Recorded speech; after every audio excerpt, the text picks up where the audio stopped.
Well, Peter, bless him. What are we going to do with Peter? You know anything about Peter, you know how enthusiastic, how exuberant, how impetuous he can be, how so often he suffers from foot and mouth disease. Peter was not a lukewarm disciple ever. Once he decided to follow Jesus, he went all in, heart, soul, and mind. And we love that about Peter. We love that about Peter because in many ways he serves as a mirror for our own lives of faith. We too, sometimes with great zeal, get going on our faith. We seek to be renewed, faithful followers of Jesus, only to be tripped up by circumstances of life, by things that don't go our way and frustrate us, or by the call that Jesus gives to us being not what we expected. We falter and fail just like Peter. I once saw a plaque that someone might put in their office or at home. You know those little signs with the pithy sayings like, if mama ain't happy, ain't nobody happy. Or if you want breakfast in bed, sleep in the kitchen, that kind of thing. Well, the one I read said, it may be your purpose in life is simply to serve as a warning to others. Now I'm hopeful that we all have a greater purpose in life than that, but you get it. Sometimes people learn from our mistakes, and sometimes we learn from the mistakes of others, thinking, well, I don't want to be like that. Perhaps today we might think of Peter as one of those whose purpose in life is to serve as a warning to others, even to us. The disciples, as I mentioned, had gathered for the Passover, what would be their last meal with Jesus. He had told them that one of them would betray him, and though he and we know who that one was, they certainly didn't, and so they were anxious. Having finished their meal, they have then gone out toward the Mount of Olives, and it's bad enough, right, that he's told them one of them will betray him. Now he turns and tells them by the end, all of them will desert him, even that very night. I wonder, despite the numerous times that Jesus has told them he will be arrested, that he must suffer and die, I wonder if any of them had really thought through what they would do when, though I suppose in their minds it remained an if, what they would do if and when that finally happened. Did they imagine themselves being arrested with him? Did they think they would stand up and fight, put him behind them so he was safe and protected, and take down those who were there to arrest him? Had they thought about it at all when Jesus cited the words of the prophet Zechariah, I will strike the shepherd, and the sheep of the flock will be scattered? Well, Peter, as usual, thinks this is ridiculous. Hasn't he left everything to follow Jesus? Hasn't he declared that Jesus is the Messiah, the Son of the living God? Well, everyone else might scatter Jesus, but I, for one, will not. Never. We have to be very careful when we use words like never and always, don't we? And I can almost see Jesus' tender gaze and inner smile as he turns to Peter, appreciating his bold promise, yet knowing that it is not possible for him to keep it. Even telling him, Peter, my friend, before the cock crows, you will deny me 3 times.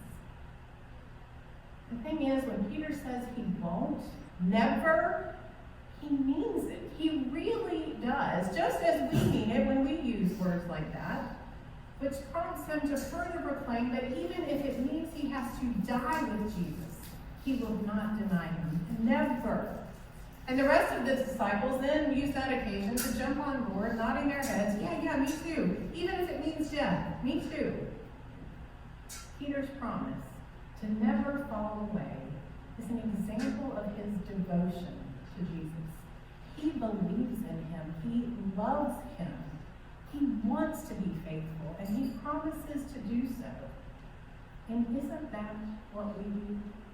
We make bold promises. We have confident intentions about showing how much we love Jesus and want to follow him. And yet such promises, such intentions, only get us so far. They are difficult to keep. Well, once Jesus has been arrested, again, we do find that Peter, and only Peter, follows to the house of Caiaphas, where Jesus was taken. He goes even into the courtyard to be as close as he possibly could to his Lord. The rest of his disciples, of course, had fled, abandoning him, just like he told them they would. At least Peter follows. He settles himself into the courtyard, probably trying not to draw too much attention to himself, waiting, watching to see what would happen. And that's when his troubles began. A servant girl. Not someone in authority, not one of the priests or one of the soldiers, but a servant girl, a nobody, spies him and comes up to him stating, "You also were with Jesus the Galilean." Surely startled at being called out, Peter plays dumb. I don't know what you're talking about. This had to make him a little nervous though, right? So he moves out onto the porch, maybe scouting for the nearest exit. Should he decide to flee, he would know which way to go. And yet another servant girl, another nobody, sees him and says to the others who are gathered, maybe even points at him, "This man was with Jesus of Nazareth." Well, this time Peter declares an oath, something like, "I swear I do not know the man." He can't even bring himself to speak Jesus' name. Maybe his voice rose a little bit to a higher pitch, as it tends to do when our panic rises, and thus that would draw further attention to himself. It might have been enough to send Peter running out into the night. The exit was right there at this point, but he doesn't. He stays put, and I give him credit for that. Because you know his heart was racing and his blood pressure was up.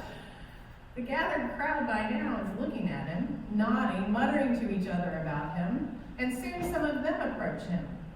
"Surely you're one of them. You sound just like them. You can't pretend. Your accent gives you away." Kind of like if one of us went up north, they would know we weren't a local. Well, put on the spot so directly, Peter once more denies Jesus. We're told he cursed and swore another oath, repeating, "I do not know the man." Well, by now, his voice had to have raised to a shout, and he was definitely drawing attention to himself. And at that very moment, his words ringing in the air, that's when it happened.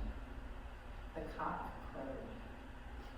Now that sound was an ordinary sound to everybody else there. It meant nothing special to anybody except for Peter. That sound, the sound of the rooster crowing, brought Peter back to himself, back to Jesus and the words he had spoken. "Peter, before the cock crows, you will have denied me 3 times. And he knows he has failed. He has broken his promise to Jesus, no less. And he goes out and weeps bitterly. Our hearts go out to Peter, don't they? In a way that maybe they did not go out to Judas last week. Judas' betrayal was planned, premeditated, we would say. He plotted and waited for the right moment, but Peter just got caught in a moment of panic and fear, off guard. Maybe he was prepared to be confronted by a high priest or a soldier. Maybe if somebody in authority had addressed him, he would have stood tall and said, "Yes, sir, I'm with him." Or maybe he still would have denied him. We can understand where his fear came from if it was someone in authority, somebody with some power who had addressed him. But it was 2 lowly servant girls who would not have been given any attention in any other circumstance, and yet even they sent Peter into panic mode. The thing is, it wasn't just fear that played into Peter's motives. That was certainly part of it. The real issue, though, was perhaps Peter's arrogance. We often see it as self-confidence in Peter, but in this case, the problem was that as he across from Jesus, making promises to be faithful, he assumed he had it within himself to keep those promises. He arrogantly assumes he can, by his own power, face down the powers and principalities that might come upon him. But when the moment comes to stand for Jesus, he is too weak, too cowardly to do so. His courage fails, not even before a high authority, but before a lowly servant girl, a nobody, who have no power to do anything to him regardless of how he answers. Yet even still, he didn't falter. He couldn't do it. He couldn't remain faithful, not on his own power. On his own hook, he never could. Remember the story where Jesus comes walking to them on the water, and Peter goes out to him, and at first he's fine, but what happens as soon as he takes his eyes off Jesus?